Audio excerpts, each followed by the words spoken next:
But it's a good transition in what the 11th Circuit did in gutting Florida's limitations on big tech censorship power. Okay, you've all heard about this, people. It was kind of a big story. Robert, remind me that you're going to have to explain how we got different versions of judgments from Texas Court of Appeal versus Florida. Bottom line, about, what is it, a year ago now, DeSantis implemented this law in Florida, which prevented social media platforms from deplatforming candidates and politicians, not just during election cycles, but prevented the platforms from deplatforming politicians or candidates. Imposed fines. And for discriminating in certain ways and discriminating without explanation in certain ways. Yeah, that was the subsidiary part where they succeeded on it, or at least they have to show their homework if they decide to do it, because the court said you can't do it. I mean, look, the first question I had at the time, and I still don't think I would support the law as I understood it being drafted. And this is, I'm not going to demonize DeSantis. I don't think you can compel a platform not to deplatform somebody if they have a good reason. What were the caveats in this law that would have allowed Facebook, Twitter, whatever, to deplatform a politician or a candidate for good reason? What would protected them or enabled them to do that? Because it's not because you're a politician that you should not be immune from deplatforming. It's basically three different arguments. One was the argument that they were they had a monopoly on the public square in their space. So they cited Pruneyard and other cases to say the state can restrict speech of a big tech actor, of a private actor, when they are basically acting as otherwise the de facto public square censor. Because of their monopoly power. Now, they didn't quite articulate it as well as I think they could have, but that was the fundamental premise of their argument. The 11th Circuit rejected that entirely. The second thing their argument of the state was they are a common carrier, or we can at least treat them as a common carrier, because they hold themselves out to the public for the purposes of communications and platforms like cable companies, like phone companies. That, too, the 11th Circuit completely rejected. And then because they argued that these platforms, I mean, the 11th Circuit case read like it was written by a big tech corporate lawyer. That is the reality. It embraced every single big tech argument and discarded every single challenge and question to big tech. And it did not do so, in my view, in a philosophically sincere way. It was very dismissive of the arguments brought. I mean, the fact that people who have read the case don't really know what DeSantis in Florida was arguing tells you the court was disingenuous in its handling of those arguments, intellectually dishonest, and it was in just saying big tech rules. Big tech can do whatever they want, whenever they want. The only limitations they put on them were were not speech-specific limitations. They said these limitations you can put on because they have nothing to do with speech. And that was anything to do with speech, big tech rules. And the limitations were they have to allow you to have access to your content for 60 days after the banning. But Robert, my question is, it's twofold.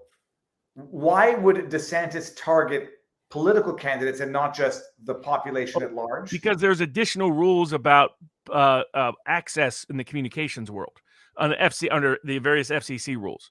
So here you have even private media companies are put under restrictions about equal access for candidates. And that applies to, they have to give, for example, the lowest advertising cost in your television station. That's why television stations have a mixed view of political advertisers. They have to give them their best, most affordable rate, as an example. There's other things they have to do. So he was piggybacking off of that because the concern was that big tech could manipulate the outcome of elections by allowing certain candidates to trend and certain other candidates to not even exist on the platform.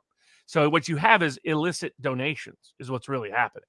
You have in the hundreds of millions of dollars, billions of dollars that big tech is doing just by who they favor in the algorithmic data, just by who they allow to even be on the platform and not. This was totally, 11th Circuit didn't even talk about this issue, just ignored it entirely, acted like it had no bearing. Again, the federal judges have become stenographers for big tech. They might as well just sign up for their big tech check now, because that's their behavior. This 11th Circuit decision, in my opinion, there's a lot of First Amendment arguments to be made for it, It wasn't the decision that this was. This decision was such a one-sided decision. It was not thoughtful. It was not thorough. It was intellectually dishonest. It was arrogant. It was contemptuous. But it shows you where federal judges are when it comes to big tech. They are in big tech's pocket. Big tech barks and they come run it. And that's the reality of the federal judiciary right now, sadly. It's only going to change at the legislative level. It's not even likely to change at the Supreme Court level. They were completely dismissive of Justice Thomas's arguments, just dismissive. Well, like, who would make this dumb argument? Who would make this dumb argument? People have to appreciate what you just said there, Robert. It's not the first time we've discussed it, but like, how much was it worth to the Biden campaign to have Twitter suppress the story about Hunter Biden's laptop? How much was that worth? It had tangible cost. So it's not just them acting as, like under the protection of Section 230. We're just deciding what we block, who we ban, and we're immune. They made what was a material campaign contribution, and they don't have to disclose it. They don't have to quantify it. They don't even have to answer to it. So I don't know how the court got around that other than ignoring it. It totally ignored it. But that's a good transition into a good Supreme Court ruling on speech in campaigns, which was the Ted Cruz case.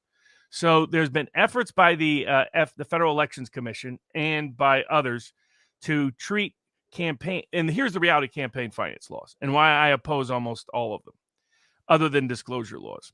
Campaign finance laws are what they do is they create an incentive for the corrupt actor to have an advantage, because the more rules and regulations that happen, it's the smaller actor, the more innocent actor who gets punished and penalized, not the bigger and more corrupt one.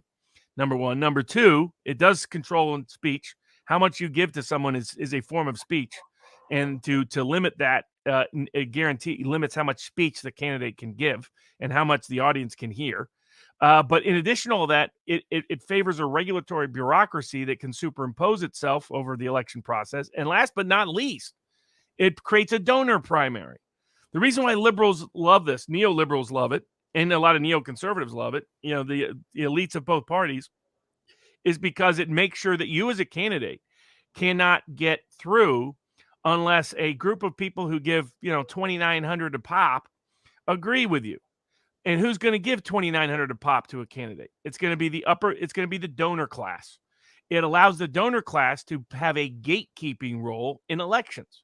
And the only way to break through that is if you could find a dissident member of somebody who's wealthy, either yourself or someone else, to be a Trump or to be backed by someone like a Trump, who could write a $10 million check for you. And again, fully publicly disclosed, but I'm in favor, because that system that allows just one donor to equal the power of 1,000 donors breaks the power of the donor class to control who gets in and who gets out.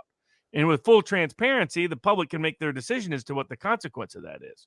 But one of the ways they've limited it is they've prohibited candidates from paying themselves back if they loan money to their campaign after they win. They cap it. And Cruz challenged this. They came up with every standing excuse that they possibly could. The government does. Oh, you can't sue us for this reason. You can't sue us for that reason. You can't sue us for another reason.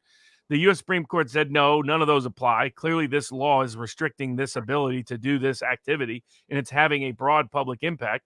And the only grounds for campaign finance law is to prohibit quid pro quo corruption, for which, in my view, transparency is sufficient. They've allowed certain third-party donor limits to exist. I'm not in favor of that, but okay, fair enough.